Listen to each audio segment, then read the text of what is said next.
Good morning, good afternoon, actually, and thank you for joining us.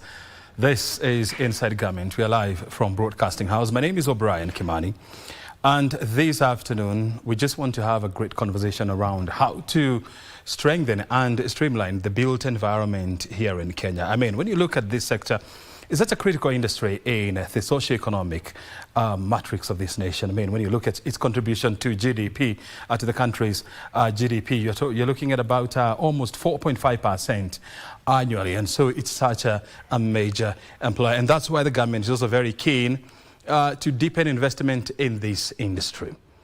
Well, we've discussed more with engineers and, of course, with the architects. And today, we want to have a conversation with quantity surveyors. They're also critical in the cog of this construction industry. And this afternoon, we are talking to the president of Institute of Surveyors of Kenya. This is President Mutinda Mutuku.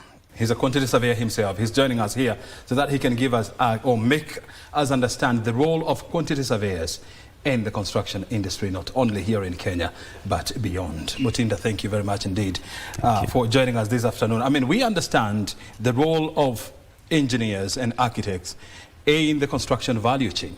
So where do quantity surveyors come in? Okay. Just a brief overview of what a quantity surveyor does. We couldn't go too much into detail. Is after the architect and the engineer, the structural engineer, have done their designs, the people come on is the quantity surveyors, popularly known as the QSs, who now cost these designs. So our role in a construction project as quantity surveyors is construction cost management. We start by establishing what is the cost and then managing the cost and controlling it throughout the life of the project. Yes. During the conception of our project, and I'm talking about things like drawings, are you involved at that point? Yes. Traditionally, you've seen clients go straight to the architect, the designers, and then come to us. And then what tends to happen is that because constructions are driven by budgets, you know, what your pocket dictates, the earlier you engage a QS, the better, so that you do not have the designs done, we cost them, they are way above your budget, and then we go back to redesign. Okay? So if the quantity surveyor is involved at the inception, so that they are part of the design from the beginning, part of the brief, then it lessens the period of design. That you get to understand this is what the client wants, and this is the budget they have. Yeah? So then we do what we call designing by cost. Yeah. What I usually see people doing is you're going to engage the services of an architect. So they're going to do the drawings, and then the engineers. And then after that, then now they go to the quantity surveyors, you know, for costing. Is this the way it's supposed to be done? That's the way it has happened a lot in the past. But for the client who is conscious about their pocket and to minimize the wastage of time, appoint everyone in one go. Sit down and give them your brief. So you have everybody? Yes, on the table. Quantity surveyors, architects, and yes. So that even the designers know the limitation, that you don't go overboard with your design. Do not design what is not required, what does not fit within the client's budget. So that together we work together. And that is why lately there is even systems like the building information modeling, where we share informations as a team, as a design team, from the beginning, so that we are all aligned from the beginning. We are reading all from the same script. Yes. Are there instances where the architects will do their work, the engineers will get involved, and when these designs come to the quantity surveyors will advise otherwise, or maybe they get into a situation of back to the sender? Yes, and it all comes down, like we said, the cost. Because if you prescribe a certain material that overshoots the client's budget, then we'll come back and say, now let's look at the other options that could try and fit us, achieve the same purpose, the same functionality, the same almost aesthetics, but give us the product that the client desires. Yes. When you look at architects, quantity surveyors, and engineers, We have a very small population of quantity surveyors in Kenya, and you're looking at about, they're less than 1,000 registered with Borax. Yes, they are slightly over 1,000 registered, but the journey of quantity surveying in Kenya, it's grown. We've grown over time in terms of training. When I went to the university, for instance, and those who were before me, we only had a class of 20. Before me, 20? Yes. Before me, there were even smaller classes. And those were like how many years ago? I would say about 20 years ago. 20 years ago. Yeah, 20 years ago. And how many institutions were offering? It was only the University of Nairobi then. Yeah. So you'd see a production of 20 quantity surveyors, and before me the numbers were even fewer, 15, 12, much earlier even below 10. So the numbers of quantity surveyors were not as many, but now we are seeing a shift in that, because first the classes have grown bigger. There are over 100 per class, and then there is more institutions that offer quantity surveying. So there's Nairobi now, there's Kenyatta University, there's Jomo Kenyatta University, and then there's the Technical University of Kenya. So 4 institutions. Yes. So when you say that the population of quantity surveyors is slightly above 1,000, is that a good number to have in a country with a population of almost 60 million people?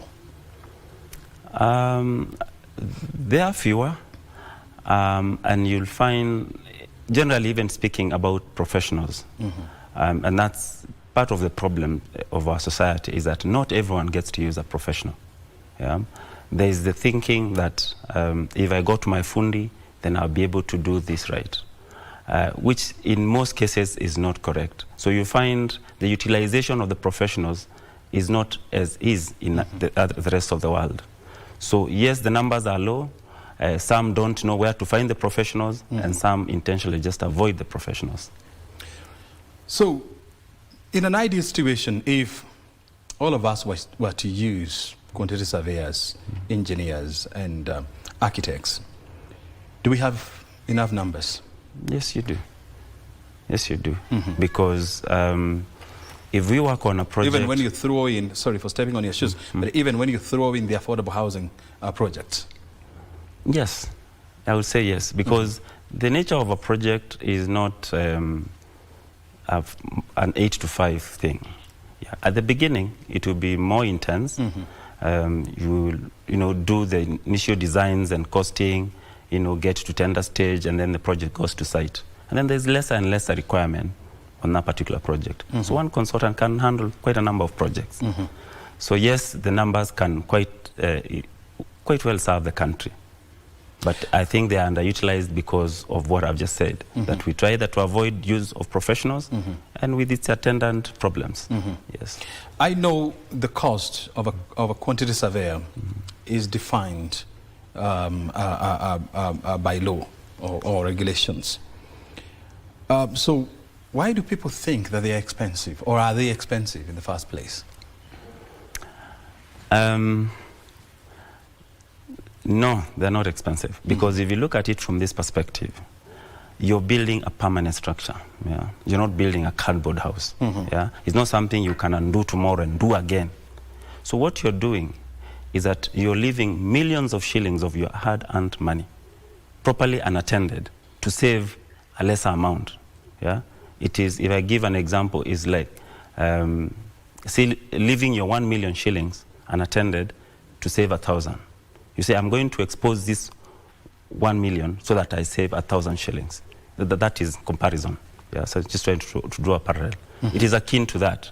That it is, to be honest, it is full handy that you'd use your hard-earned cash in a way that is reckless.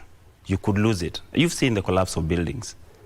Yeah? Of course, there are a myriad of reasons why buildings collapse. But one of them, a key one of them, and there's been a study lately by Kenya Bureau of Statistics, is the lack of use of professionals, the use of quacks, or others just purely depend on the fundi. And I'm not trying to underrate the fundi, but there's a place for everyone in this sector, in this industry. There's a place for a fundi, and there's a place for a professional. Give us a feel of the pricing of a quantity surveyor in a project, let's say a project of about 10 million shillings. What would be how much of that portion will go to a quantity surveyor? Okay, maybe if we step back to where you said we are regulated. Yes, we are regulated, and there is an Act of Parliament, Cap 525 of the laws of Kenya, that regulates the quantity surveyors and the architects. It's of course overseen by a board. There is a board that regulates these two professions called the Board of Registration of Architects and Quantity Surveyors. And the fees in that act is stipulated for an architect and for a quantity surveyor. For quantity surveyor is 3.5%, but there has been a revision on the rates. But it has been 3.5% of the cost of construction. So if we are to apply that to the number that 3.5%. Yes, then it would be 3.5% of 10 million, for instance. And so, I mean, when you look at it, I mean, it doesn't look big, and it doesn't sound much. And so why then do you have a situation where people opt to bypass the services of qualified and certified quantity surveyors? It's to even borrow from another industry, the medical field. It's the same thing where we've seen people suffer from illnesses. You have a headache and you assume it's just, maybe I don't know what, you go and buy Panadol and take, and avoid the doctor. Of course, that's easier because you've done that severally. And it's the same sort of thing that you want to avoid incurring a cost of, say, 30,000 or 300,000, for instance, in this case, 300,000, and expose your 10 million. It is the culture that you want to save every coin. But in essence, what you're doing is that you're exposing and could lose the much bigger amount because you're saving this little amount. Yeah. Of course, those who use professionals, and there are many, and you can take, for instance, the case of banks. Banks are the owners of cash and money. But a bank will not even fix that wall without consulting a quantity surveyor and a professional architect. They will not do it. Because why? Because they know if fixing that wall will cost them 200,000 or 100,000, and then they are doing it trying to avoid, say, 10,000. Yeah. Then there are many things that could happen. If you have substandard workmanship, that wall could collapse and injure someone and kill someone. That's a bigger liability. Yeah. We've heard of instances where a developer is building. I had a case where one had put rooftop tanks in an apartment. Yeah, and there was a courtyard in between. It was all round. Those tanks came down, and who did they find? They found his son. Oh, God. Yeah. So was it cheaper not using a structural engineer to tell you how to support tanks there full of water? Yeah. How many members do you have? I know you've been around since 1994. Yes. How many members are registered with your organization? Yes, last year we turned 30. So we celebrated our 30 years anniversary as the Institute of Quantity Surveyors of Kenya. And currently we have members in northwards of 2,500. 2,000. This includes student members, graduate members, and then the professionals who are registered under the Act to practice. Yes. What is the process of becoming a certified quantity surveyor? So it's 4 years at the university, studying quantity surveying. You're undergrads? Yes, undergrad. Then you come out, you have to work under a certified, registered quantity surveyor for 3 years, I think 24 months. So those are 7? No, you say 3 years or 3 months? Yeah. No, 3 years. 3 years. Yeah, then after that, you sit professional exams administered by this board I mentioned, the Board of Registration of Architects and Quantity Surveyors. And then after your exams, now you're now certified to practice if you pass. So you're given a number, your registration number that you use for practice. Yeah. So you're looking at about 8 years? Yes. Post high school? Yes. Yes. For you to now, and for you to be certified, because yes, you have to sit for the exams, and I'm sure you must attain a certain level of pass mark. Yes. Is that so? Yes, you do. It's an exam. And what is this? The pass mark. The pass mark, I wouldn't know, but I would think it's something 60–70%. I mean, I started this exam many years ago, and a lot of things have also changed over time. But I would think it's not just average. There's a mark that is, sufficiently higher than average. Yes. And when you look at the 4 universities that you talked about, I mean, every year they are, they're churning out almost 200 quantity surveyors, graduates. Where are they? They're in this market. They're in this market. What are they doing? They're in this market. Currently, I mean, in the last few years, there's quite a bit of unemployment. I mean, we get inundated, even ourselves who are in practice and running the institute, with young graduates who are looking for employment, or looking for internships, because one, we are not building as much as we do.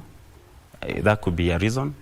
And then we also don't utilize quantity surveyors as much as we should in other countries. Is it a question of us not building as much as we should, or utilizing them? I think it's more of utilizing what you are saying. And also in other countries, if I can just, in other countries, quantity surveyors are referred to as construction cost engineers. These are countries that are outside of the Commonwealth. What happens in those countries is that quantity surveyors are used across the board in all construction projects, buildings and infrastructural projects. In this country, we have traditionally just used quantity surveyors for buildings, which is where we miss it, because there's a resource in this country underutilized, which is the quantity surveyor. I am not sure you've seen a bills of quantities, which is what we produce. A bills of quantity is such a detailed document of cost that it breaks down everything. That everything in the house, including the hinge, the lock, everything is broken down in the bills of quantities. If you see a bills of quantities for a 1 billion project, it will be a voluminous document. If you hundreds of pages. Hundreds of pages. But if and that is just 1 billion. Yes. If you move to the infrastructural side, well, we spend a lot of resources, public resources. These are the roads, and other rails. You'll find for a 1 billion road section, which is a very small area, you'll find probably just a page and a sentence, 1 sentence, or 2 sentences at max. So I'm pulling this to show you the underutilization of the resource that is the quantity surveyor. If this country one day woke up and decided we are going to use the service of quantity surveyor, then the cost of infrastructural projects would come down so much that we'll be able probably to do a lot more roads, more kilometers of roads than we've ever done since independence. So when you look at, the multi-billion shillings project by the government, from roads, railway systems to ports, does the government engage the services of quantity surveyors? For the road rails, the government does not use quantity surveyors. What we've done is that we've left this to the engineers who are qualified to design. But are they and I know qualified this to statement can be used in another way. I mean, to tell us trying to get into other people's stuff, but you're the designer. Yeah, it is akin to being the judge and the executioner, where you design and you decide the cost. So there is an anomaly there? Yes, there is. Because your work is to do the costing. Yes. The engineer's work is to do what? To design. To design. Yes. The works of the architect is to? Design, but the architect designs, it's more of the space allocation in a building. Yeah, that's part of it. But the engineer, the structural engineer, will give it now the frame, the structure. Yeah. So what it stands on, what the building stands on, it's more like the skeleton, yeah, the spine of the building. But what you'll find is that in these roads, the irony of it is the government will not have quantity surveyors on the road, they don't have engineers.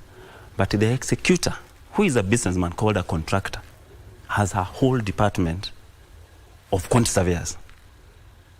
So why wouldn't the government ask itself, I'm contracting with this individual who is a businessman. I do not have cost individuals, cost consultants who are quantity surveyors, but on their end, they have a whole department of quantity surveyors. And go around and check. In every construction company that does roads, there is a department of surveying. Of quantity surveyors. Yes, but on the design side, on the supervision side, on the government side, there isn't. So this is an industry that is regulated by the government. Yes. Through the Ministry of Lands.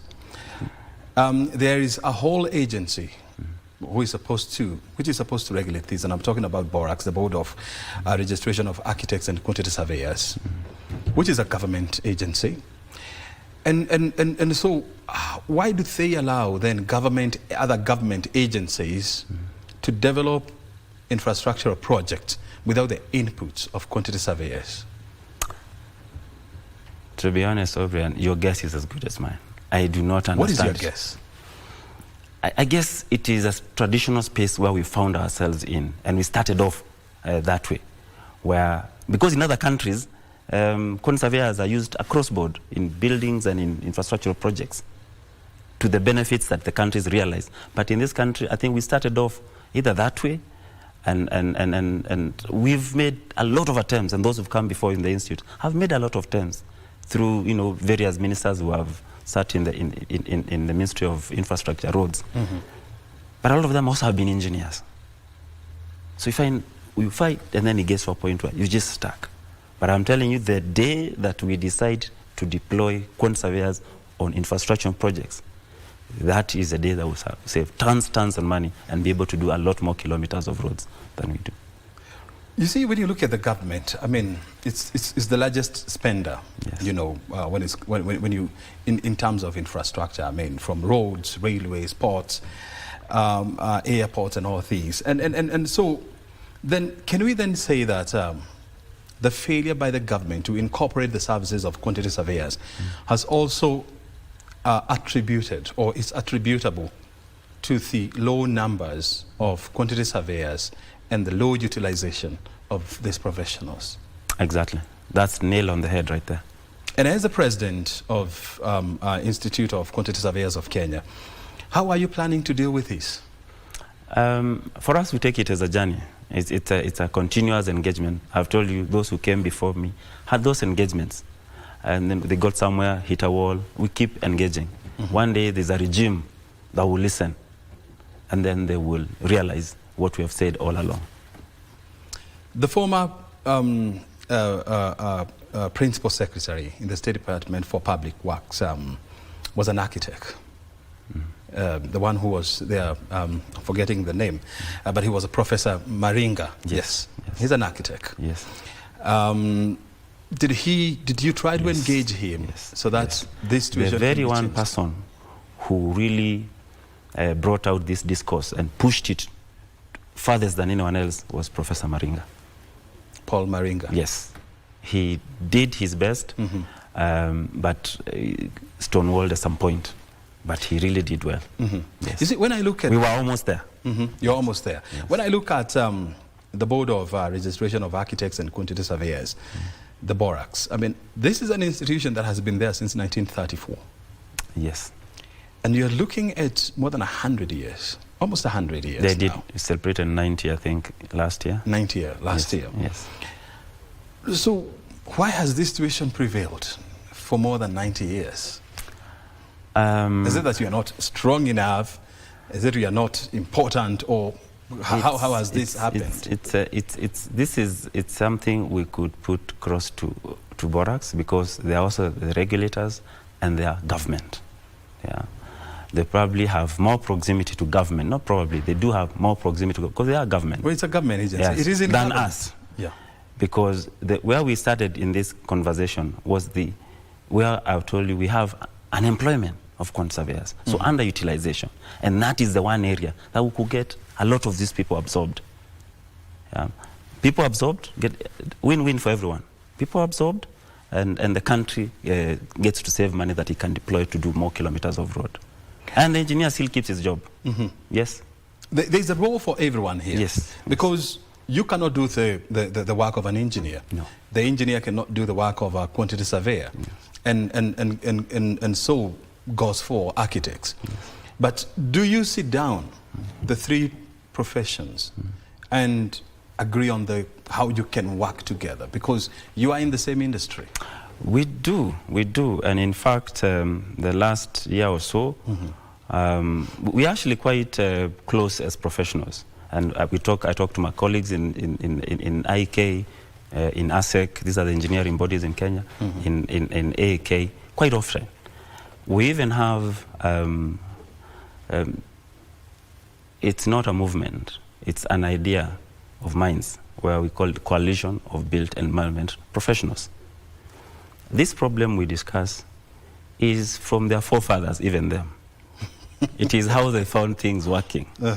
And somehow... This is what you'd qualify as historical injustices against quantity surveyors. Yes, that is it. Before I let you go, Mr. President, I also want to hear this from you.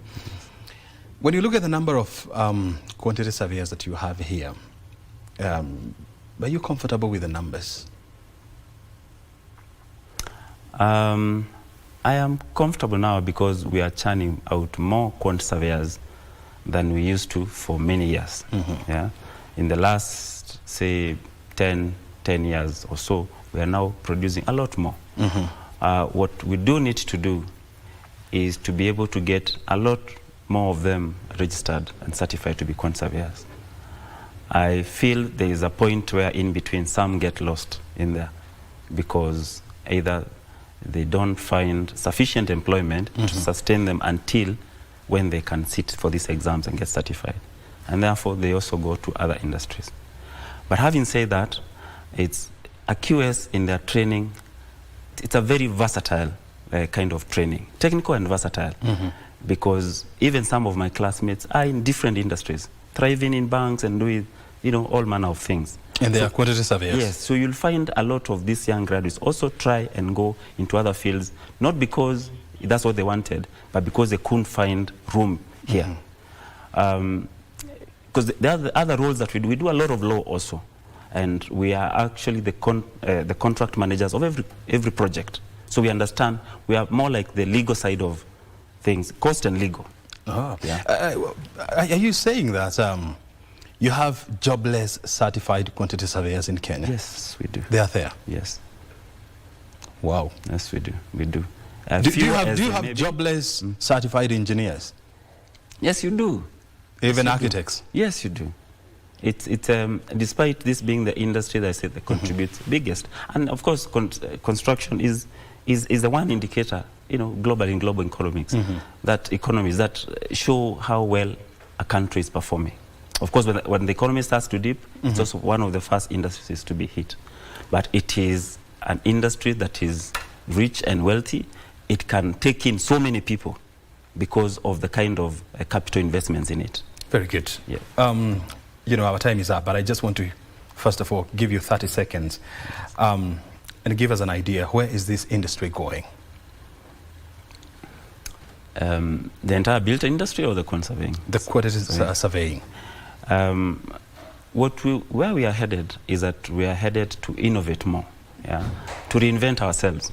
And that's why I'm telling you, a lot of the other industries are also realizing the use of a quantity surveyor, because a quantity surveyor's mind is both technical, analytical, and has the soft sides. And that's why we end up in banks and also do very well. We have people working for very big institutions, including the World Bank and IFC, the banks here in the country in senior positions. So what we do need to do is that space I've told you for infrastructure projects, we need to get into that space. Not for our own benefit, but for the benefit of all of us as a nation. Very good. Yes. Mr. President, thank you very much indeed for joining us on Inside Government. And of course, we'll keep on engaging just to find out where you go from here.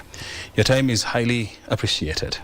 Asante sana. Thank you for having me. Quantity Surveyor Mutinda Mutuku is the president of the Institute of Quantity Surveyors of Kenya, joining us on Inside Government to help us understand where do they fit in the construction sector. And of course, you have heard it from him. O'Brien Kimani is my name. Thank you very much. You have been watching Inside Government. Have yourself a good time ahead of you. Bye for now.